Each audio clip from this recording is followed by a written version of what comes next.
Okay, so I've had a lot of questions about A school. Right after boot camp, even if you're undesignated, which means you're without a rate, and for those that don't know what a rate is, it's your job, you'll go to A school to learn the basics of corrosion and stuff that you need to know on the flight deck. Safety and all that stuff. So everyone's going to go to A school immediately after boot camp. You don't go on leave after boot camp. You go straight to A school. Then after your A school, you may or may not be permitted the 2 weeks of leave. It just depends on if you have it on the books, depends on if you have to go to C school, depends on how early you have to report to your next command. You can either choose to take the full 2 weeks after your A school or not. I didn't because I don't like to spend a bunch of leave. Anyhow, there was a girl that asked, she's a CT, that's crypto, whatever the hell. They go to Pensacola also, but they're on a different base. They're at Corey Station. Corey Station is for like the CTs, the ITs, like the brainy sort of, like people there are kind of weird. No offense to anyone in Corey Station, but their phases of liberty and their freedoms, their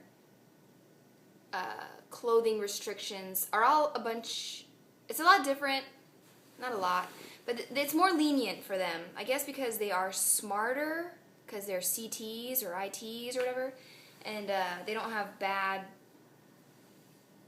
backgrounds or credit, so I mean they just seem more responsible. I don't know what it is that makes them have a more lenient time than we do, but that's how it was. Okay, so the information I'm giving you is based off of Pensacola NATTC, like NATTC. That's the A school I went to. I don't know how it is for anybody else's A schools, whether you're a corpsman, if you're an MA, if you're a friggin' CB, I don't know how your guys' A schools work. But I know how Pensacola's works, at least on the female side, and it's generally the same for everyone. When you first get there, you're going to be in a phase.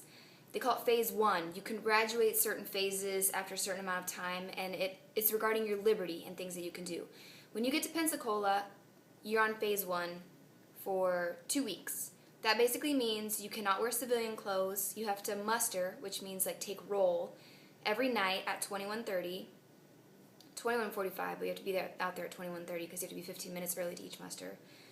Anyhow, and you can't, there's some stupid little rules basically in phase 1 that you can't do. You can't drink alcohol, you can't drive a personal vehicle, and you can go off base after, okay, you get there, you're phase 1. The first thing you do in A school is in-dock. It's just a week long of classes of an introductory sort of familiarize you with what you need to do there at A school kind of a thing, and you go there and you do firefighting probably the second week. But the first week you're in dock, and there's a Saturday class, so you'll go to school Monday through Friday, and then Thursday or Wednesday I think they do it in the evening, so your barrack support in the morning, which means you clean the... Anyhow, I'm getting ahead of myself. Saturday you'll take a Saturday class, and you'll learn the restrictions and little safety tips or whatever about going off base. After you've completed your Saturday class, you may go off base, but you have to be in your NSUs. You still can't wear civilian clothes because you're going to be phase 1 for another week. Because phase 1 lasts for 2 weeks. If you get in trouble, like if you're phase 3 or phase 4 eventually, if you get to Foxtrot, which is a nice barracks, you don't have to have a Liberty Buddy. That's where I ended up being the last little bit that I was there. You can get phase 1 day 1, which means they take you all the way back to the beginning if you screw up. Like if you fail a test, you get phase 1 day 1. And if you get in big trouble or even a little bit of trouble, they can make you phase 1 day 1 for anything they want to. It's to get you in trouble, whatever. After that, it's 14 days is phase 1. You become phase 2. Phase 2, you can wear civilian clothes, and you no longer have to muster every night at 21:30. You still have to do your duty section musters. I'll get into duty sections later. But phase 2, you can wear your civilian clothes, and your curfew on Friday night and Saturday night is midnight. The only difference between phase 2 and phase 3 is phase 3, you don't have curfew on Friday night or Saturday night. You can check out Friday after school and be gone all the way until Sunday at 22. Your curfew is still 2200 on school nights. Phase 2, it's midnight on Friday and Saturday, and phase 3, there's no curfew at all. That's the only difference between those two. And then phase 4, when you're in the Foxtrot barracks, you have to put in a chit, you have to have like no red marks, you have to hold a certain grade average in school. Some people got in there without that because there was an overexplosion of people and they were herding like 3 people into a room, which isn't typical. And so they had to get a bunch of people into Foxtrot. So a bunch of dirtbags went into Foxtrot, surprisingly. And that's a whole other story. But when you're in Foxtrot phase 4, you basically don't have curfew at all. You can do whatever you want, go wherever you want, whenever you want, with nobody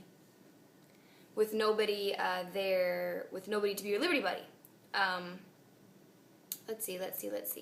But you have to show up to class. Like, you could stay out all night until 4 o'clock in the morning, and as long as you make it to class, it doesn't matter. But then, what else? What was I just going to say? Duty sections. Oh, Liberty Buddies. You have to have a Liberty Buddy to check out, except if you check out on the 3-hour log. When you get into the barracks, there's going to be people that are on watch, Liberty Card watch, and they'll check you out. You have to hand them your ID, and then they'll give you a phase card, and you check out to the quarterdeck, and you can leave. You can leave by yourself on the 3-hour log, but if you don't check back in within 3 hours, you get a red mark, which will prevent you from getting into Foxtrot for the next 60 days or something. 30 days, but 60 days, I don't really know. But then you can get a Liberty Buddy, and then you can be gone as long as you like, but you have to sign in and out with that Liberty Buddy, and you technically have to be with that Liberty Buddy the entire time. And if you're Liberty Buddy and you split up and you guys want to go to the club when you're phase 3, and your Liberty Buddy is a dumbass and goes and gets high or gets in trouble, you're going to get in trouble too. Or if it's an underage person and she's drinking, you're going to get in a lot of trouble too, especially if you're over 21. So you and your Liberty Buddy, like, make sure it's someone you trust, because they will F you over and it'll be bad. Bad news bears. Bad news bears. I don't think I've ever said that. Okay, but I just got a text. I'm going to go eat dinner, and then I'll continue this. That was just a quick introduction about how Pensacola A School was, and I will elaborate on duty sections and all of that later. Let me know about any specific questions you have about A School. Again, don't think that I'm going to have any idea what the answer to your question is if you're not going to Pensacola, because that's the only A School I went to, so I really don't know how other ones work. But I assume they're all generally the same. Okay? I'll talk to you later. Bye!